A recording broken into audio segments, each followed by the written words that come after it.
These are two samples of polystyrene. Polystyrene is a foam that they add a hardener to, and then they put it into injection molding, and it molds it and shoots it out.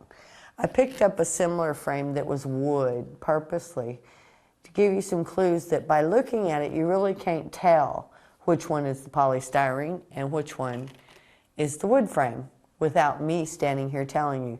You could pick it up and probably tell a little bit.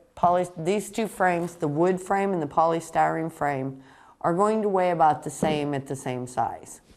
Just like these two are going to weigh about the same at the same size. The bad part about the polystyrene, if you drop it on its corner, it's probably going to fall apart. It's going to break inside here. These are more glued together than they are anything.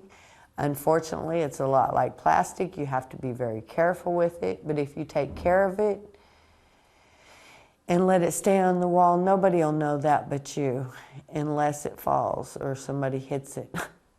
So you have some iffy points there that you have to make a decision.